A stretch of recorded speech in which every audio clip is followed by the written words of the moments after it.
Somos Isa y Lu, psiquiatra y psicóloga, pero sobre todo amigas, que saben lo que es estar de un lado y otro del espacio terapéutico. Ojalá lo disfrutes, Porque al final, de terapeuta y loco, todos tenemos un poco. De Terapeuta y Loco, Todos Tenemos un Poco es un espacio autofinanciado y sin fines de lucro. Si querés apoyarnos para que siga vivo, podés hacer tu donación a través de la página www.patreon.com/De Terapeuta y Loco Podcast. Buenas noches, bienvenidos, bienvenidas a un episodio más de Terapeuta y Loco, todos tenemos un poco. Hoy estamos Isa y yo para hablar de un tema que afecta a muchísimas mujeres, que está muy estigmatizado porque realmente hablamos poco de esto, y es que hay algo que va más allá del síndrome premenstrual y es el trastorno disfórico premenstrual. Ese es el tema que tenemos hoy, pero antes de arrancar, Isa, ¿cómo estás? Buenas noches. Hola Lu, muy contenta de traer otra vez un tema tal vez más médico, pero que tiene un impacto en la salud mental importantísimo y que vemos en la consulta e incluso dentro del mismo gremio con un profundo desconocimiento. De hecho, pusimos una encuestita en el Instagram y mucha gente decía, no sé qué es eso. Exacto. ¿Verdad? O sea, es una condición que afecta de forma muy grave a quienes lo padecen y de la que se conoce poco. Y de hecho está tipificado como un trastorno en el Manual Diagnóstico y Estadístico de Enfermedades Mentales desde hace muy poco, ¿cierto? Correcto. Es una condición que lamentablemente afecta a muchas mujeres y que es víctima, diría yo, de esta negación que tenemos muchas de las veces por las cosas que nos afectan a las mujeres, en el sentido de que se asume que es normal o que es algo propio de las mujeres y que incluso es parte de la histeria femenina, que son cosas loqueras que se les meten a las mujeres, por decirlo en términos muy coloquiales, cuando en realidad es una entidad nosológica, clasificada, que ha sido ampliamente estudiada y que puede llegar incluso a tener consecuencias nefastas, ¿verdad?, para la vida de una persona. Definitivamente estamos hablando de un trastorno que afecta muchísimo la calidad de vida de muchas mujeres, y arranquemos tal vez definiendo qué es el trastorno disfórico premenstrual, porque efectivamente muchísimas personas pusieron, no tengo idea de qué estamos hablando, ¿verdad? No sé qué es eso. Y cuando uno habla de esto en terapia o cuando uno le dice a las pacientes, mira, esto me suena que podría ir por este lado, la gente queda en blanco. O sea, hemos escuchado hablar de depresión, hemos escuchado hablar de ansiedad, todos hemos escuchado hablar del PMS o del, ¿verdad? El síndrome premenstrual, perdón, pero no del trastorno disfórico premenstrual como tal. Ok, tal vez me voy a devolver entonces ahí un toquecito. Las mujeres somos cíclicas, empecemos por ahí, tenemos un ciclo menstrual que va a acompañarnos durante toda nuestra edad reproductiva, ¿verdad? Desde la adolescencia, cuando hay un ciclo menstrual inmaduro, los primeros años, donde hay un poquillo de desorden en cuanto a la regularidad de estos ciclos, pero conforme madura nuestro eje hormonal, esto debería de irse regularizando y así nos vamos a acompañar hasta la menopausia, ¿verdad? Y esto es lo que nos va a permitir reproducirnos en el caso de quienes quieran hacerlo, porque estas hormonas van a influenciar a nuestros ovarios para que liberen los óvulos y que este útero se prepare para poder gestar a un bebé en caso de ausencia de otras condiciones patológicas, ¿verdad? Entonces, este ciclo menstrual tiene, como se los voy a mostrar en un grafiquito que tenemos por acá, un ritmo, ¿verdad? Y este ritmo va a depender de estas dos hormonas que son súper importantes, que son el estradiol y la progesterona, y típicamente vamos a hablar que el ciclo menstrual va a durar 28 días, entre un sangrado, una menstruación, una regla, a la siguiente. Entonces, el día 14 antes de que me venga la regla, se produce la ovulación, es decir, el ovario libera un óvulo y caen los niveles de estradiol, de los estrógenos, y aumenta el nivel de la progesterona. ¿Esto por qué? Porque al liberarse este óvulo aumenta la progesterona para que este útero idealmente pueda entonces albergar este óvulo si es fecundado y se pueda producir el embarazo. Cuando no se produce embarazo, los niveles de progesterona vuelven a caer y ahí es cuando se desprende el endometrio y tenemos el sangrado menstrual.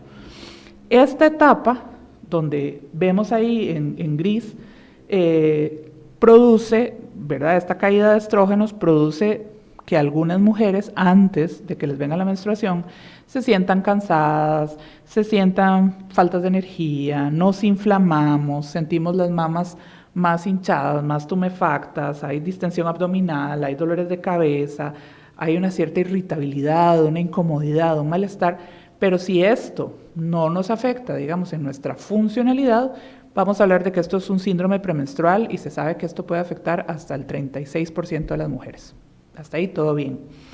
Estos síntomas empiezan cerca de los 20 años, pero si ya el grado de afección es muy grande, incluso a nivel emocional, vamos a ver que hay personas que van a tener lo que vamos a conocer como un trastorno disfórico premenstrual, perdón, me enredé. Entonces, esta disforia habla de un malestar emocional que supera al malestar físico, ¿verdad? Hay mucha tristeza, hay mucho cansancio, hay mucha ira, cambios de ánimo, ¿verdad? Mucha labilidad emocional, y ahora lo podemos ver cuando revisemos un poquito los criterios diagnósticos, que van a ser muy notorios y que hacen que esta mujer tenga limitación incluso para sus interacciones sociales. La mayoría de las mujeres empiezan a presentar los síntomas premenstruales cerca de los 20 años, ¿verdad? Incluso el 90% de las mujeres presentan síntomas, sin que sea necesariamente un síndrome premenstrual, pero van a consultar, según la literatura, hasta los 30 años. Es decir, nos echamos 10 años aguantándonos esas características antes de consultar para saber si nos pasa algo más. De nuevo, porque a nivel social, es que anda regluda, estos son las hormonas, las mujeres son así, ¿verdad? Y se minimiza y se asume que las mujeres tenemos que aguantarnos estas molestias propias de un ciclo menstrual y de estos cambios hormonales, que sí, son parte de nuestra fisiología, pero que cuando exceden, ¿verdad? Un cierto rango ya pueden causar cosas como el disfórico premenstrual, que como decía, es cuando los síntomas emocionales sobrepasan el impacto de los síntomas físicos. Isa, esto de que consultan por los síntomas premenstruales a partir de los 20 años, ¿será que en la literatura está puesto así porque en la adolescencia se considera que todavía el ciclo no está bien establecido? Pregunto porque yo veo a las adolescentes con muchos síntomas también, ¿verdad? Previo a su menstruación. Sin embargo, los cambios cíclicos no son tan regulares como lo son en las adultas, entonces no sé si es por eso, por si hay adolescentes o personas que tienen adolescentes, mujeres, ¿verdad?, en casa, que sepan que estos síntomas pueden o no pueden darse en un adolescente. Claro, en la adolescencia vamos a tener ciclos que no van a estar tan regulares, donde puede haber mucho malestar, puede haber dismenorrea, que es el dolor de cuando viene la menstruación, por ejemplo, por un proceso maduracional del ciclo menstrual, que uno esperaría que ya hacia el final de la adolescencia, llegando a los 20, se haya madurado y se haya, por así decirlo, regularizado, y ahí es cuando empezamos a ver síntomas más marcados que tienen que ver con esta tumefacción mamaria, con la parte de la distensión abdominal, que en la adolescencia vienen como enredados con otro montón de cosas, ¿verdad? De conocer nuestro cuerpo, de cómo se va, digámoslo así, madurando el ciclo. Pero la sintomatología propia de los síntomas premenstruales empiezan más cerca de los 20 y hasta los 30 que consultamos. Ciertamente va a haber un montón de chiquillas en su adolescencia que los van a presentar, ¿verdad? Esto no es como un número cerrado, pero sí hay mucho de eso que se atribuye a una falta de maduración de los ejes hormonales y que hay que entonces atenderlo con esa perspectiva. Hay otro, digamos, como otro enfoque. Entonces, digamos, si nos vamos a revisar, como vos decías, dentro de los trastornos depresivos que están clasificados en el Manual Diagnóstico de Enfermedades, vamos a decir que tenemos el trastorno depresivo mayor, el trastorno depresivo persistente, que es la distimia, el trastorno depresivo inducido por sustancias, los trastornos depresivos de ajuste o de reacción a situaciones específicas, como por ejemplo un duelo, los trastornos depresivos no especificados, que siempre en el manual diagnóstico hay un apartado de lo no especificado que no nos calza en lo demás, y el trastorno disfórico premenstrual, que es un apartado más dentro de los trastornos depresivos, que tiene como principal característica que su patrón es predecible y que es cíclico. Eso es fundamental para hacer el diagnóstico. Entonces, tal vez, Isa, contarnos un poco de cómo se hace ese diagnóstico y, ¿verdad?, cuáles serían las características o los síntomas que tienen que darse para poder realizar un diagnóstico como este. Los síntomas, según el manual diagnóstico de la Asociación Americana de Psiquiatría, lo que dice es que tiene que haber por lo menos 5 síntomas en la mayoría de los ciclos menstruales. Y estos 5 síntomas tienen que estar presentes en la última semana antes de la menstruación y van a empezar a mejorar después de que ya baja la menstruación, ¿verdad? Y desaparecen después o se vuelven mínimos después de pasada la depresión. Y pueden aparecer hasta 2 semanas antes, ¿cierto? Sí. En los criterios diagnósticos hablamos que por lo menos la semana antes, pero hay gente que desde la ovulación empieza a presentar estos síntomas, y recordemos, la ovulación sucede exactamente 14 días antes de que baje la menstruación. Eso es como un número casi que, ¿verdad? En una menstruación muy irregular. No, es que el ciclo se va a alargar en la otra fase. Ok, ajá. Sí, ocurre claro. la ovulación y ahí a los 14 días baja la menstruación. Y luego de la menstruación esos días sí se pueden alargar, entonces podemos tener ciclos de 30 días, de 34, pero esos 14 días antes de la regla, esos sí son como un número mágico. Por eso es que puede empezar hasta 2 semanas antes de los síntomas. Correcto. Ok, entonces estos síntomas que tienen que estar presentes son, el primero, la habilidad afectiva intensa. Y la labilidad nosotros la entendemos como lo que la gente llama a veces mood swings, o que como que las emociones están muy a flor de piel, ¿verdad? Que cambian muy fácilmente de una emoción a la otra. La irritabilidad intensa o enfado o aumento, digamos, de los conflictos interpersonales. El estado de ánimo intensamente deprimido, sentimiento de desesperanza o incluso ideas de autodesprecio, de autorrechazo, ¿verdad? Y ansiedad, tensión o sensación intensa de estar con los nervios como de punta, ¿verdad? Entonces, de estos 4 tiene que haber 1 o más. Y los otros también tienen que estar presentes para llegar al total de 5, son disminución del interés por las actividades habituales, dificultad subjetiva de concentración, letargo, fatiga, una falta de energía profunda, un cambio importante en el apetito, como con antojos específicos por cierto tipo de alimentos o sobrealimentación. Puede haber trastornos del sueño con hipersomnia, es decir, que paso como muy dormido, como con más necesidad de estar en la camita durmiendo, o insomnio, ¿verdad? Alguno de los dos.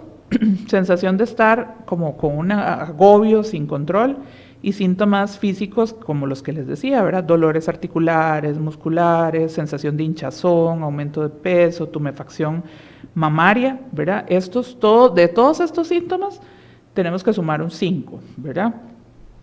Y además de los síntomas tenemos que tener un malestar importante que afecte o que interfiera con el trabajo, con la escuela, con las actividades sociales o en la relación con las otras personas. Entonces, esto tiene que tenerse en cuenta de que si hay otro trastorno y estos síntomas se exacerban en el contexto de este trastorno, ahí hay que empezar a hacer un diagnóstico diferencial, porque a veces es difícil, si una persona, una mujer está deprimida y presenta estos síntomas como exacerbados, hay que hacer el diagnóstico diferencial, ¿verdad? Isa, acá tiraste un montón de información, hay un par de cosas que quisiera dale, retomar de todo lo que dijiste, que me parecen súper importantes, porque cuando vos listas los síntomas, yo digo, de ahí sí, soy yo en todas, pero la característica importantísima es que estos síntomas tienen que ser de la gravedad suficiente para interferir en la vida diaria de la persona, porque si nos ponemos a ver, premenstrual, yo tengo más sueño, yo quiero estar acurrucada, yo quiero estar calentita, yo quiero comer chocolate, sí. Soy hinchada, lloro hasta con comerciales de televisión, casos de la vida real, entonces son cosas que pasan, sí. Pero no interfieren con mi capacidad de funcionar y correcto. De vivir. Tal vez estoy un poco más cansada, no es mi día de más energía, y pues una de las recomendaciones que desde que empezamos a entender este tema de que las mujeres somos cíclicas, que le hacemos a las mujeres, incluso, por ejemplo, hay toda una línea ahora de ejercicio físico enfocado en la fase del ciclo en que la mujer esté, ¿verdad? Porque definitivamente esta no es la etapa en que tenemos más fuerza o en que podemos hacer ejercicio más intenso, justamente por todas estas características. Sin embargo, en un ciclo menstrual regular no deberíamos tener una afectación significativa.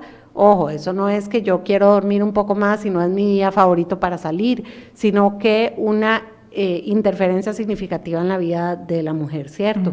Creo que esto que dijiste es como importante resaltarlo, porque si no uno oye los síntomas y uno dice, yo check, y creo que eso nos debe pasar a un montón. Y la otra es esta otra parte que es súper importante y es qué hacemos cuando la persona ya tiene un trastorno depresivo, ya tiene un trastorno ansioso, o sea, los diagnósticos pueden coexistir, o si ya existe un trastorno antes, ¿verdad? Esto que decías al final, o si ya existe un trastorno antes, no pensamos en un disfórico premenstrual, sino que pensamos que es parte del depresivo exacerbado por las hormonas. O sea, ¿cómo funcionan ese tipo de casos? Ahí para contestar eso último, te voy a leer lo que dice el DSM en este punto en el criterio E. Dice, la alteración no es simplemente una exacerbación de los síntomas de otro trastorno, como el trastorno de depresión mayor, el trastorno de pánico, el trastorno depresivo persistente o distimia, o un trastorno de la personalidad, aunque puede coexistir con cualquiera de estos. Perfecto. ¿Verdad? O sea, pueden coexistir y yo creo que ahí toca, ¿verdad?, hacer como este trabajo de revisar, de ir esculcando una cosa y la otra para tratar de definir, ¿verdad?, qué es en realidad lo que está afectando, pero coexisten. Algo importantísimo es que para hacer este diagnóstico necesitamos mínimo el registro de 2 ciclos, correcto, ¿verdad? Ojalá más, yo creo, siempre he pensado que 2 ciclos es poco, pero bueno, de acuerdo al DSM, si no me equivoco, son 2 ciclos, ¿verdad? Para poder realizar el diagnóstico formal. Entonces, no es que nada más vienen y la persona nos dice, bueno, cuando estoy premenstrual me pongo, sino que hacemos realmente un registro de cómo la persona está funcionando en las distintas etapas de ese ciclo. Correcto. Es importante, ¿verdad? Ahora uno oye hablar mucho a los pacientes del MAPA, que es esta medición de la presión arterial durante el día, durante las actividades, para ver las fluctuaciones, para diagnosticar, junto con otros criterios, la presión arterial alta, ¿verdad?, la hipertensión arterial, o el Holter, cuando queremos ver cómo está la actividad eléctrica de un corazón. Lo mismo, por dicha ahora existen un montón de aplicaciones donde podemos llevar un registro de cómo está nuestro ciclo menstrual, cuántos días pasan, digamos, en la fase folicular, entre que me vino la menstruación y óvulo. Fase folicular es porque el folículo dentro del ovario va a ir creciendo hasta poder liberar este óvulo ya maduro. Ovulamos y luego tenemos la fase lútea, que es donde tenemos este aumento de progesterona para que el endometrio se engrose, eventualmente para recibir un embarazo, hasta que llega otra vez la menstruación. Entonces, ahora tenemos un montón de aplicaciones que vos vas llevando un registro, ¿verdad? Y además de llevar el registro, te hace predicciones. Probablemente tu regla va a venir tal día o tal día, en estos momentos estás ovulando de acuerdo a la periodicidad de tus ciclos anteriores. Entonces, yo creo que estas son herramientas riquísimas, porque yo me acuerdo cuando estaba estudiando medicina, que a uno le preguntaban, ¿verdad?, la fecha de última regla. Entonces, ok, ¿cuál es su fecha de última regla? No sé, 1 de octubre. ¿Y la fecha anterior? O sea, era imposible saberlo, ¿verdad? Y mucho menos estar... Si no tenías la agenda de papel en mano, que algunos lo apuntábamos por lo menos en agenda. Yo lo apuntaba, recuerdo. Es muy difícil, entonces sí, hay que llevar como este registro. La otra cosa es que ahora hay muchísima información que no existía antes. Una amiga me contaba hace poco que hizo un curso con su hija que aún no ha menstruado, para enseñarles, y les enseñan desde cómo va cambiando el flujo, cómo su cuerpo les va dando señales. En la época nuestra, bueno, no sé vos, pero a mí me dijeron, esto te va a pasar. ¿Sí? ¿Cuándo iba a pasar? Yo no tenía idea de cómo leer mi cuerpo, de cómo entenderlo. Ya después, más adelante, era como, ok, entienda el ciclo para no quedar embarazada, y ya después entienda el ciclo para poder quedar embarazada, y listo. Claro. Nunca entienda el ciclo para entender su cuerpo, entienda el ciclo para saber entender sus emociones también, para entender su toma de decisiones. O sea, es impresionante como una toma de decisiones puede cambiar totalmente dependiendo de la fase del ciclo en la que estemos. Total. Y más, si además de eso tenemos un síndrome premenstrual fuerte o un trastorno disfórico premenstrual como tal. Realmente en ese caso, esas no son las semanas para tomar decisiones trascendentales de vida, no son las semanas para renunciar del trabajo. Ni para terminarle a la pareja. Ni para terminarle a la pareja, exacto. O sea, es entender todo esto y es una información que en realidad para las mujeres está disponible desde hace muy poco tiempo y veamos que, bueno, es lo que vos decías, ¿verdad? Cómo se ha visto como, bueno, esto es parte de las mujeres. Ajá. Y como vos has hablado muchas veces del tema de la histeria, ajá, ¿verdad? Cómo nos han catalogado como histéricas solo por tener un útero y de repente es, ok, ahora podemos entender nuestro cuerpo de maneras sumamente distintas y saber que ese ciclo tan natural y que todo lo natural está demasiado romantizado, ¿verdad? Puede incluso provocar síntomas que nos impidan funcionar. Total. O sea, que eso sí puede pasar y no es que nada más nos lo inventamos, ajá, o que nada más estamos locas.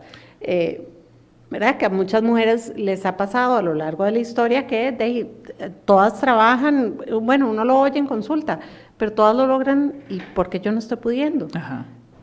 Y es que esto puede ser realmente incapacitante, sí, durante ciertos días del ciclo. Bueno, justo en estos momentos, ¿verdad? Hay varias iniciativas a nivel incluso legal para que las mujeres tengan derecho a lo que en otros países, como en Estados Unidos, se conoce como la licencia por enfermedad, ¿verdad? El sick leave, ¿verdad? De que una persona pueda tener un día o dos al menos de reposo si tiene una condición, ¿verdad? Como la menstruación. No hablemos de síndrome disfórico premenstrual, porque muchas de las veces hay mujeres que nos afectamos mucho, me incluyo ahí, ¿verdad?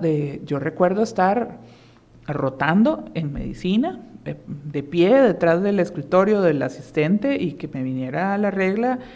Yo padecía de mucha dismenorrea, que es este dolor menstrual, y sentirme horrible, que me iba a descomponer, no había silla en la que sentarse, ¿verdad? Pero tenía que aguantar. O escuchar colegas médicos en su momento decirme, eso es mentira, no existe, los ovarios no duelen, ¿verdad? Cosas así súper descalificantes. Entonces, en una condición que incluso está, de nuevo, tipificada, catalogada, ¿verdad?, que tiene un impacto tan importante, con más razón, ¿verdad?, debería, como vos decís, circular la información que muchas mujeres necesitan. Y, recalcando esto, necesitamos, para hacer el diagnóstico, un intervalo libre de síntomas o con los síntomas mínimos, que va a ser esta fase folicular después de la menstruación, y alteración significativa en la calidad de vida.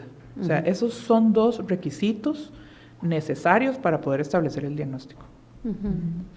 ¿Y sabemos algo de qué lo causa? ¿Por qué algunas mujeres llegan a presentar un trastorno disfórico premenstrual o un síndrome ¿Cómo se me enreda cuando estamos hablando de trastorno disfórico premenstrual? Y el síndrome premenstrual. Y el síndrome premenstrual como tal, perdón. ¿Verdad? Porque algunas mujeres presentan o presentamos síntomas más intensos que otras.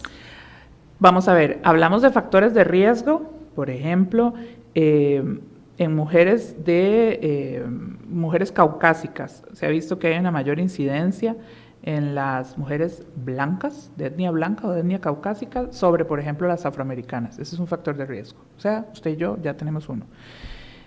Antecedentes familiares de que nuestras mamás hayan tenido esto también es un factor de riesgo, ¿verdad? Sin presencia de patología psiquiátrica como depresión o ansiedad, eso es un factor de riesgo para tener el síndrome disfórico premenstrual.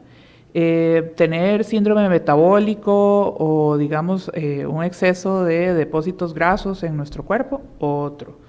El tabaco, el consumo de tabaco es otro. Y lamentablemente el trauma o el abuso sexual temprano también es otro factor de riesgo. Va a haber factores protectores, que aquí empiezo a hacer como el anuncio, ¿verdad? Alta ingesta de tiamina, de riboflavina, de zinc y de hierro, se ha visto que mejora muchísimo, ¿verdad? Y por otro lado... Estuve viendo que el omega 3 también, entre las cosas que vi. También.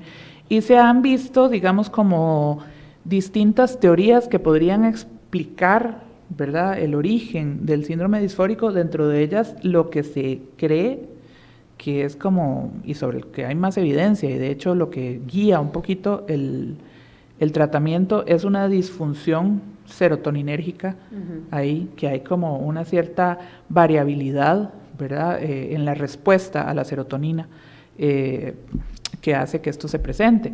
Pero también se habla, digamos, como que haya alteraciones en el eje hipotálamo-hipófisis adrenérgico, que esto es lo que va a hacer es como regular la respuesta, digamos, del cerebro, dándole señales al ovario para que estimule su ovulación, para que libere y que se produzcan todas estas hormonas, la progesterona, los estrógenos, ¿verdad? Podría haber ahí alteraciones en los ritmos circadianos, entonces ahí hablamos también de mujeres que tienen patrones de sueño alterados, por ejemplo, por condiciones laborales, ¿verdad? El personal de enfermería, personal de seguridad, gente que trabaja en estos centros de llamadas o call centers, ¿verdad?, que tienen patrones de sueño alterados y su ciclo circadiano se modifica. Ciclo circadiano es el ritmo, ¿verdad?, que llevamos de dormir de noche, levantarnos temprano en la mañana para que se liberen ciertas hormonas. Entonces, esto también se ha visto como que puede influir. Alteraciones con el calcio, ¿verdad? Esto también tiene que ver con la contracción muscular, digamos, del miometrio, que es la capa muscular del útero, ¿verdad? También se ha visto que tiene que ver con esto. A veces se estima que cuestiones inmunológicas en enfermedades autoinmunes, también esto tiene que ver.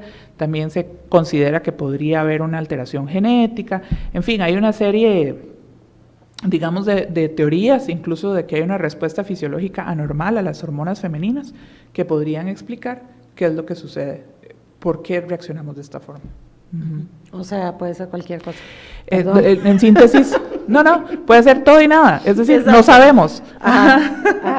Por acá, Janet nos dice, el problema es que hay muy poca información y creen que son situaciones que no requieren una incapacidad, pero hay mujeres que verdaderamente lo sufren y les impide en ocasiones hasta levantarse de la cama, y esto es muy cierto, ¿verdad? Volviendo a lo que hablábamos, vos hablabas del sick leave, y sin embargo en la mayoría de las empresas hay 3, 4, 5 sick leaves al año, lo cual no alcanzaría para todos los ciclos, ¿verdad?, mensuales. Entonces, realmente es algo que está totalmente invisibilizado y sí, es totalmente invisibilizado, ¿verdad? Y no solo invisibilizado, sino que hasta se hace chota de una condición fisiológica, digamos el ciclo, ¿verdad? Hablemos también de los, como vos decías, antes de hablar de la disforia premenstrual, del síndrome premenstrual, se hace chota, ¿verdad?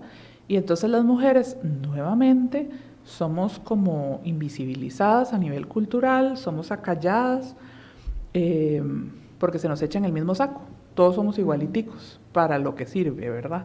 En este caso, para la mera producción, digamos, a nivel laboral.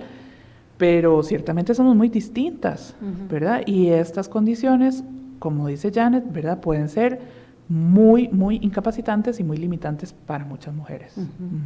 Y creo que tal vez, ¿verdad?, ya que hemos estado hablando de este ciclo, sería importante hablar de qué es lo que pasa en nosotras en cada una de las etapas del ciclo, ¿verdad? Tal vez arrancar con la parte médica, ¿verdad?, qué es esta fase folicular, qué es la fase ovulatoria, qué pasa en esta fase lútea. Bueno, ya hablaste del tema de la progesterona, que realmente la progesterona le gusta a los bebés, ¿verdad?, pero después de ahí no ayuda.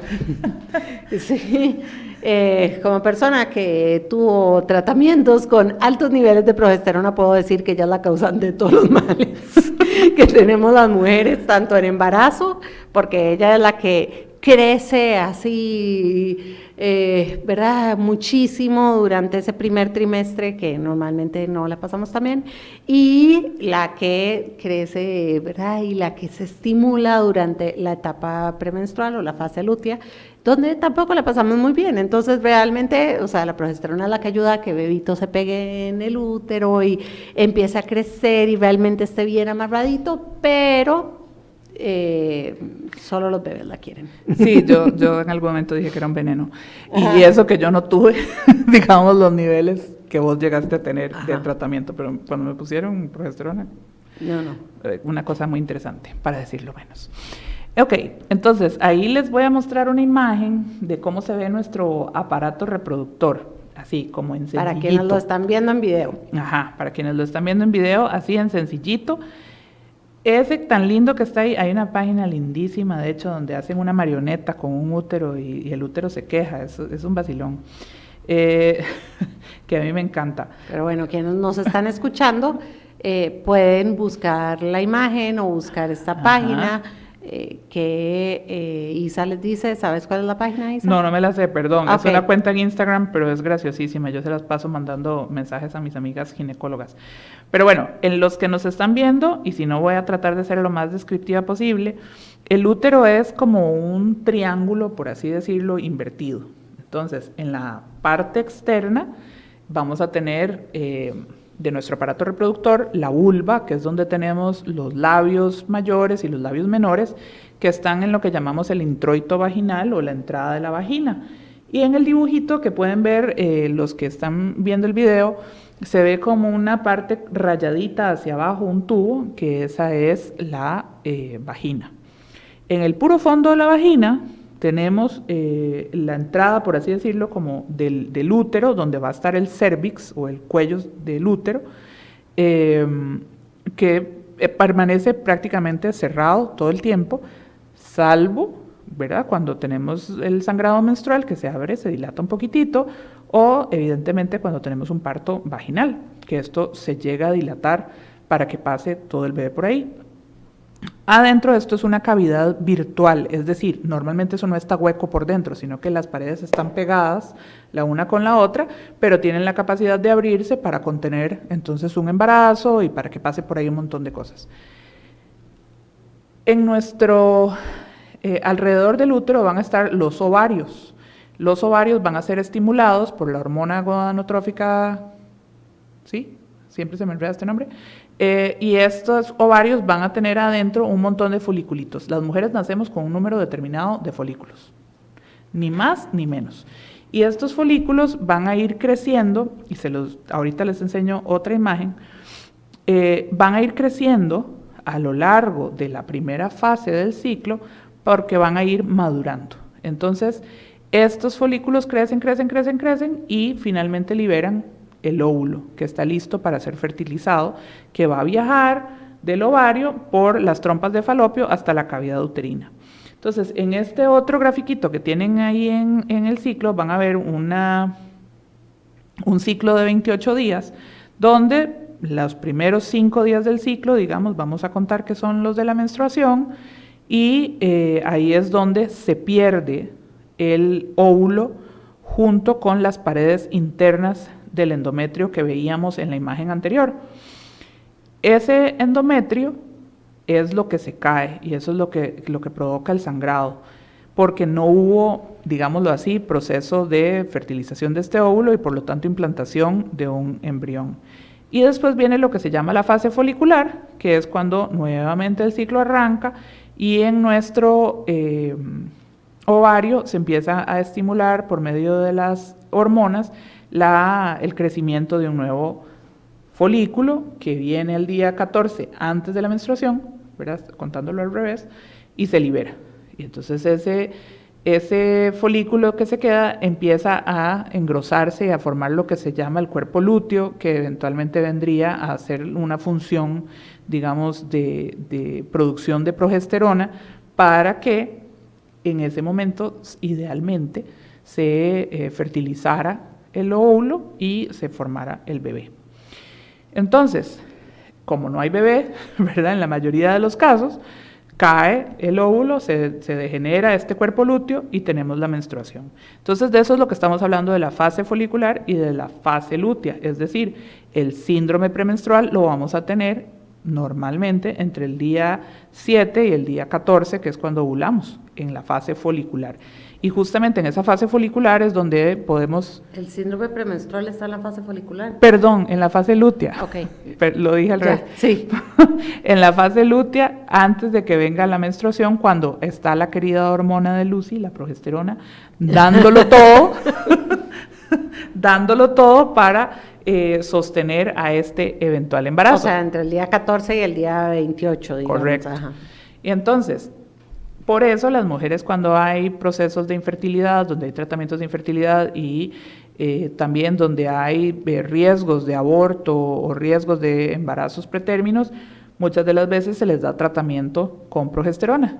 Y la progesterona tiene como efecto, que a mí me dio terrible, el sueño. Da una fatiga muy importante. Yo una vez me quedé dormida en el consultorio, en el Calderón Guardia, y cuando me desperté yo dije, oh por Dios, estoy dormida sobre el escritorio, y me había dormido como una hora, ¿verdad? Y una amiga ginecóloga me dijo, a veces se duermen hasta en la taza del interior cuando van al baño.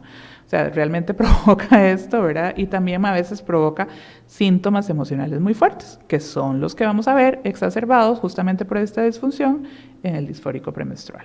Y náuseas, y malestar estomacal, irritabilidad, dolores de cabeza. Es lindísima ella. La progesterona es divina ella. Entonces, tal vez si ponemos otra vez el grafiquito del útero, esto es muy importante porque en el útero, como les decía, la parte de adentro, que en el dibujito que para quienes se lo están viendo se ve más rojita, como con puntitos, eso es lo que llamamos el endometrio. Ahí es donde se acumula, digámoslo así, la sangre, aunque no es solo sangre, que es donde se va a llegar a pegar eventualmente el embrioncito. Y a partir de ahí, de ese endometrio, se empieza a formar la placenta. Lo que se ve más afuera como rosadito claro y que si se fijan bien tienen como unas rayitas, ese es el miometrio, es el músculo del útero. Y ese es el que se contrae, sea para que tengamos un parto, pero que también se contrae cuando estamos menstruando. Y eso duele y se puede inflamar, se liberan una serie de sustancias inflamatorias y la contracción en el caso de la menstruación, además de expulsar el endometrio cuando no hubo embarazo, tiene la función de hacer lo que llamamos unas suturas vivas, porque todo ese endometrio está irrigado por una serie de vasos que solo por estar todos apretados cuando el útero ya se contrajo, dejan de sangrar, ¿sí?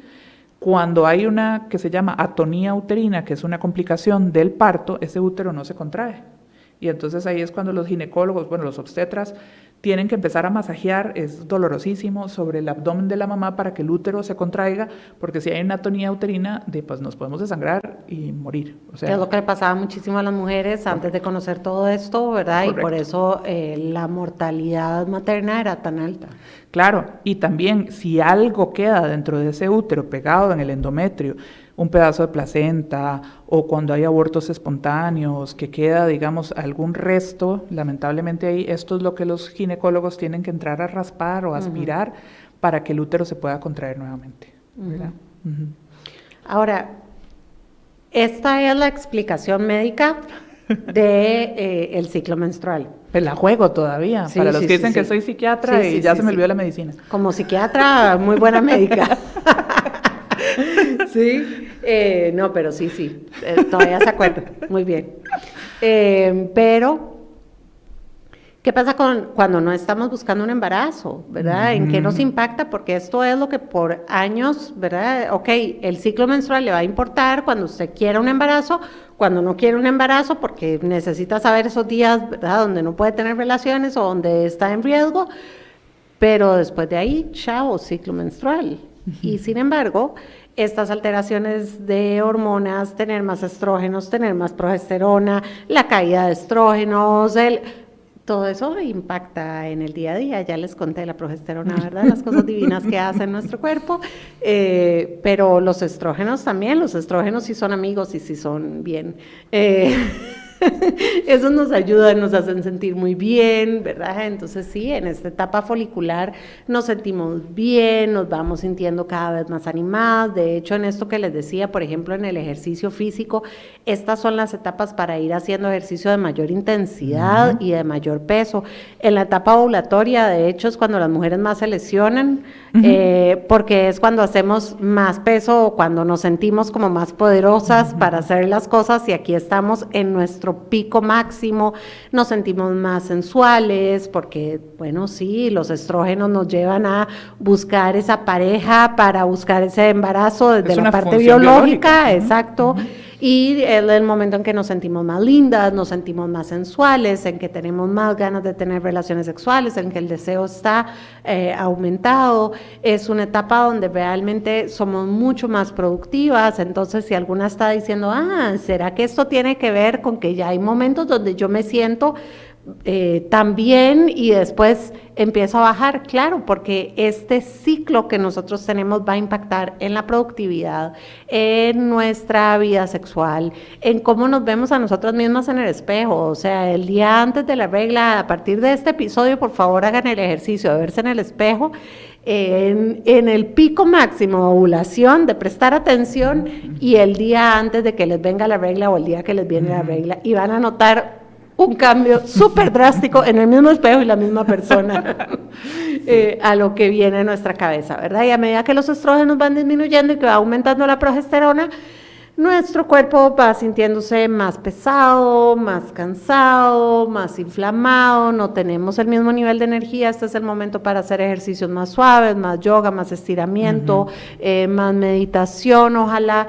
Es el momento también para cuidar muchísimo nuestra alimentación. De hecho, en algunas de las cosas que se hablan mucho en mujeres, por ejemplo, con endometriosis, que muchas también comparten síntomas con un síndrome premenstrual aumentado, no necesariamente un trastorno disfórico como tal, es que el estilo de vida afecta e impacta significativamente, ¿verdad? Total. El exceso de cafeína, vos dijiste, el tabaco, los ritmos circadianos y el respetar nuestros ritmos circadianos más naturales, el tener buena calidad y cantidad de sueño, una alimentación antiinflamatoria hace toda la diferencia. De hecho, bueno, aquí hemos tenido a Adri Herrera de Comer No es Pecar, que les recomiendo que la busquen porque ella habla mucho de esto, de la alimentación para el ciclo, ¿verdad? Y cómo podemos también prepararnos con ciertos alimentos para pasarla mejor en el ciclo. Y realmente,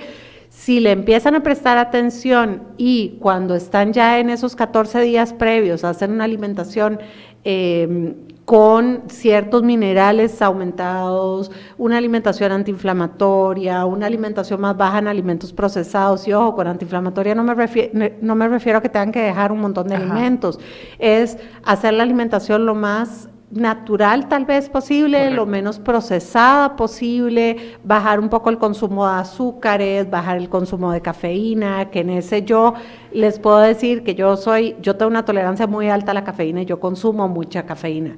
Y yo sé que la cafeína en esos días, previo, en esa semana, previo a tener la menstruación, hace un impacto sumamente significativo a nivel positivo o negativo con solo bajarle al 50%. Sí. Incluso el consumo de alcohol. Correcto. Esa semana antes, los días antes, si prestan atención, o sea, yo el día que me di cuenta, y realmente creo que a veces no le he prestado suficiente atención a dónde estoy, si voy a salir, por ejemplo, porque mi tolerancia al alcohol es casi que nula cuando estoy premenstrual. Y de repente me doy cuenta que una copa de vino y me quedo dormida. Sí. Y, ¿verdad? Me quedo dormida. O sea, si consumo alcohol, me quedo dormida. Sin darme cuenta. Entonces, digo, esto no es para decirles abusen del alcohol cuando estén ovulando. La fiesta se la pegan. Exacto, la fiesta cuando están en fase ovulatoria. Pero sí prestar atención, porque todo esto va a impactar en cómo vamos a pasar esta etapa. Sí. Y entonces, estas alteraciones hormonales pueden afectar tanto nuestra vida, y podemos, si empezamos a tomar conciencia, y les puedo decir que esto es algo que yo he aprendido en los últimos 2 años de mi vida y que yo todavía estoy aprendiendo, porque hay momentos en que digo, qué raro, tengo este síntoma, ¿en qué fase estoy? Suave, ya perdí el rastro y abro el app y lo veo y digo, claro, todo tiene sentido. Y no es nada más, estoy irritable o tengo más flujo o no son las más evidentes, es ¿por qué estoy tan cansada? ¿Por qué mi tolerancia a la cafeína ha bajado? ¿Por qué mi tolerancia al alcohol ha bajado? ¿Por qué se me ocurrió comerme una pizza y me cayó tan pesada y tan mal y me siento tan hinchada y tan inflamada? Cuando hay momentos en que si he pasado una buena semana alimentándome, puedo comerme la pizza y no me va a caer tan mal. Todo eso va a impactar. Y como les decía hace un rato, la toma de decisiones, por ejemplo. La fase lútea no suele ser la mejor fase para tomar decisiones, esto no significa que si tenemos que tomar decisiones no podemos y tenemos que ponerlas en pausa, pero si podemos, espérense 1 o 2 semanas más.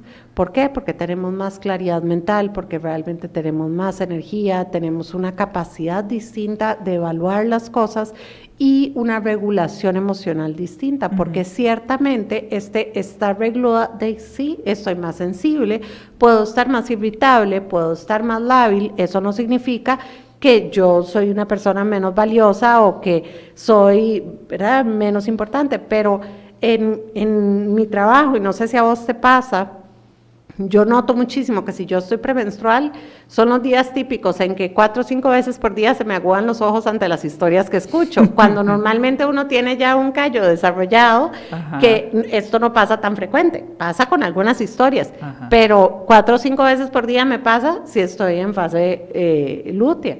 Y sí, no me ataco a llorar con el paciente, por supuesto, pero me siento mucho más sensible ante lo que escucho, ante lo que veo. Bueno, y algo que yo siempre digo es prestar mucha atención también a la información que dejamos entrar, porque no siempre tenemos la misma capacidad de regular esa información. Así como les decía, véanse en el espejo y noten la diferencia de la misma persona en el mismo espejo, noten la diferencia en su capacidad de o en la comparación que ustedes hacen con las personas con vidas perfectas en redes sociales, en los momentos en que ustedes están en un buen momento, en su pico hormonal de estrógeno, sintiéndose bien con ustedes mismas, y cuando están en esa fase lútea donde se están sintiendo hinchadas, más gordas, la ropa queda tallada, estoy incómoda, no me siento tan bien y veo estas vidas perfectas en redes sociales, y ahí es cuando entramos con el látigo durísimo. Totalmente. Y esto que decís, ¿verdad? Es súper importante porque podemos abordar el tema desde muy distintos enfoques que no necesariamente son farmacológicos, ¿verdad? Mejorando nuestros hábitos de sueño, teniendo higiene del sueño, ¿verdad? Que tanto hemos insistido en esto, con la alimentación antiinflamatoria, ¿verdad? De hecho, hay estudios que hablan de cómo el uso, ¿verdad?, de una dieta, y aquí, ojo lo que voy a decir, dieta rica en carbohidratos complejos en la fase lútea se guarda relación con el aumento de serotonina. Y si estamos hablando de que es una disfunción serotoninérgica la que hay, entonces uno dice, bueno, ¿verdad? Ya sabemos que hay alimentos que nos van a favorecer. ¿Cuáles son los carbohidratos complejos? Bueno, los productos sobre todo integrales, ¿verdad? Como la avena, como la cebada, la quinoa, el cuscús, ¿verdad? Que vamos, camote, yuca, claro, los tubérculos que tenemos, e incluso las leguminosas, que aquí yo, ¿verdad? Hay que tomarlo, ¿verdad?, bien, en el sentido de que ojalá dejes remojar estas leguminosas por si hay una intolerancia más bien a nivel intestinal, no te vaya a inflamar más. Pero garbanzos, lentejas, guisantes, ¿verdad? Esto puede ayudar mucho. Entonces, no es solamente pensar en dieta antiinflamatoria como tengo que quitarlo todo, sino es en saber escoger los alimentos, ¿verdad? Y qué interesante, porque ¿qué es lo que nos pide el cuerpo cuando estamos premenstruales? Total. Chocolate, carbos, y claro, nos vamos en el carbo a la pizza, ¿verdad? Súper procesada, súper grasosa y grasas saturadas. Pero si nos vamos en carbohidrato, me voy a comer un camote, me voy a comer unas lentejas, me voy a comer un hummus, me voy a comer... Entonces ahí le estaríamos dando al cuerpo realmente lo que está necesitando. Total. Chocolate oscuro, porque eso, ¿verdad?, agrega serotonina, realmente... pues esto aporta. Y bueno, de hecho a nivel farmacológico se tratan principalmente con antidepresivos que regulan la recaptura de serotonina, ¿cierto, sí, Isa? Ya vamos ahí. Los medicamentos utilizados para el trastorno disfórico premenstrual son los inhibidores selectivos de la recaptura de serotonina. Esos son los que tienen aprobaciones por la FDA y de esos son 3 los que tienen aprobación para el uso en esta condición. La FDA es la Food Drug Administration, que es la oficina en Estados Unidos donde se dan las aprobaciones para el uso de medicamentos a ciertas condiciones. Es decir, yo puedo tener sertralina de un lado y fluoxetina del otro que no necesariamente tienen las dos las mismas indicaciones. En el caso del síndrome disfórico premenstrual, las que tienen aprobación para su tratamiento son la sertralina, la paroxetina y la fluoxetina, ¿verdad? Por sus nombres de marca, digamos, originales o innovadores, serían el Paxil, el Altruline y el Prozac. Esos son los que tienen aprobación. Y es muy curioso, porque se pueden utilizar de 2 formas. O utilizarlos todo el ciclo de forma permanente, como quien trata un trastorno depresivo o un trastorno ansioso, o utilizarlos solo en la fase lútea, ¿verdad? Y aquí entonces hay muchos ginecólogos, me acuerdo que una amiga me preguntaba, ¿pero por qué si siempre dicen que los antidepresivos funcionan hasta 2, 3 semanas de tomarlos para los síntomas depresivos? Bueno, pero es que en este caso los estamos usando para otra condición, en el principio de que no hubiera un trastorno depresivo, porque si ya hubiera un trastorno depresivo, pues hay que tratarlo también, ¿no? Pero se pueden usar de las 2 formas, o todo el ciclo, o solo durante la fase lútea, ¿verdad? Ahora bien, aquí viene un pequeño gran detalle, y es que los antidepresivos inhibidores selectivos de la recaptura de serotonina tienen muchas de las veces, en muchas personas, efectos adversos indeseables, sobre todo a nivel sexual, con disminución del deseo sexual y con dificultad para alcanzar el orgasmo durante la relación sexual. Entonces, muchas de las veces esto dificulta el uso. Por ahí, digamos, como que hay que tomar ciertas consideraciones, digamos, para el tratamiento, pero de que son efectivos, ¿verdad? Definitivamente, y lo he visto, ¿sí? En pacientes con este diagnóstico hay momentos donde no hay nada más efectivo que la medicación.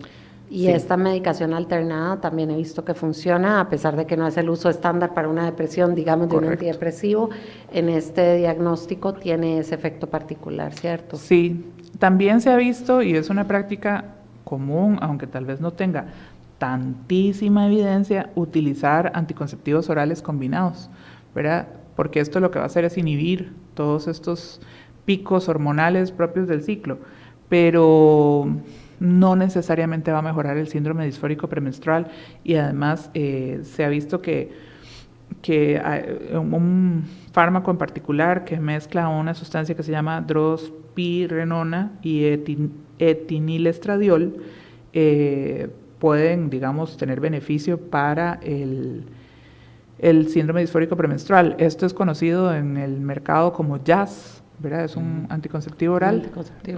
Pero estos medicamentos tienen otras complicaciones, como el riesgo aumentado de trombosis, y que esto hay que tenerlo, es otro tema del que no se habla, que deberíamos de hablar, ¿verdad? Sí.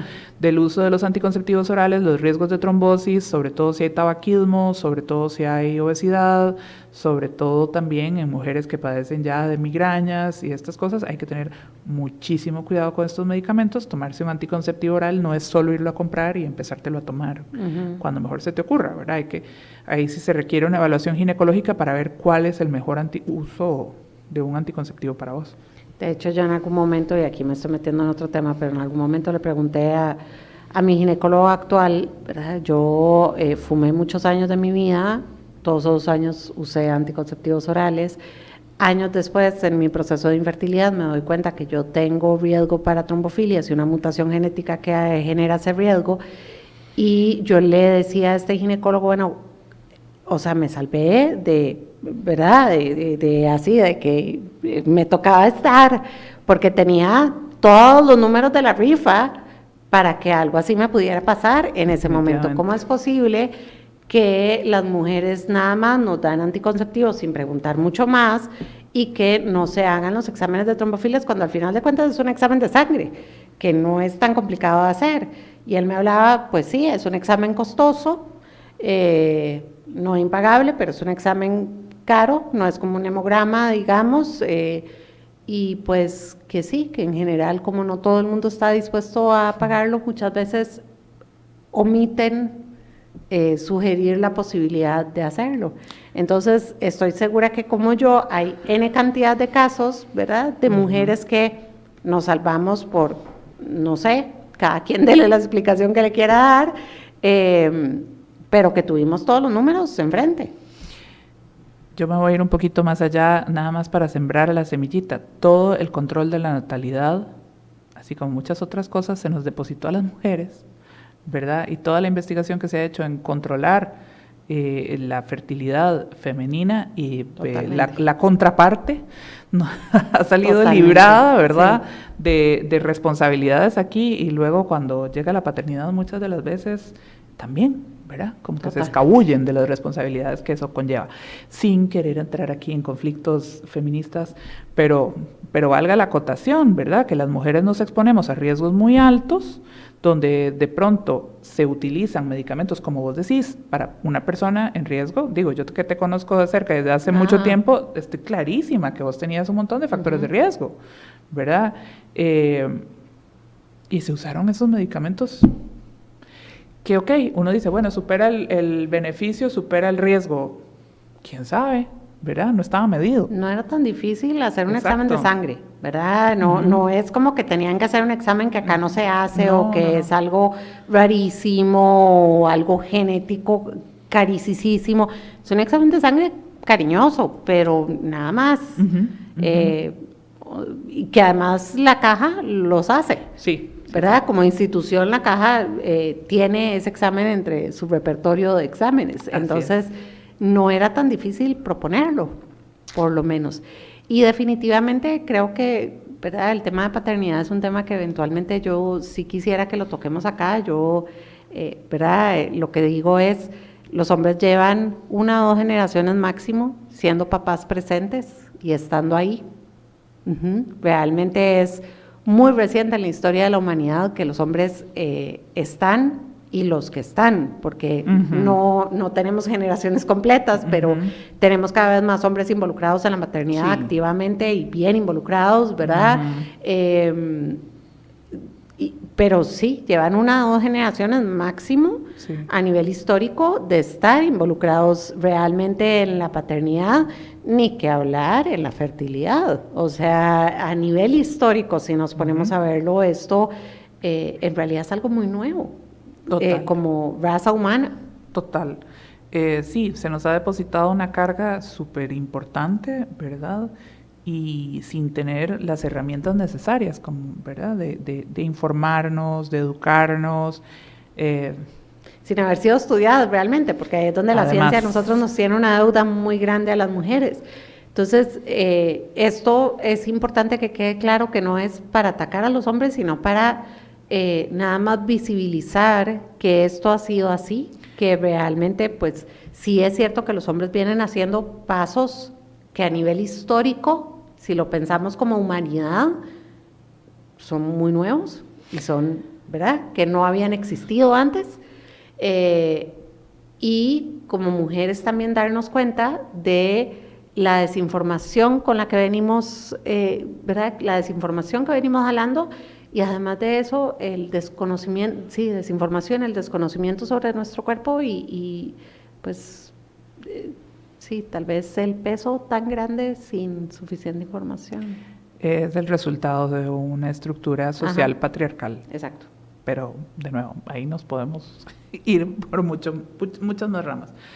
Pero volviendo al tema,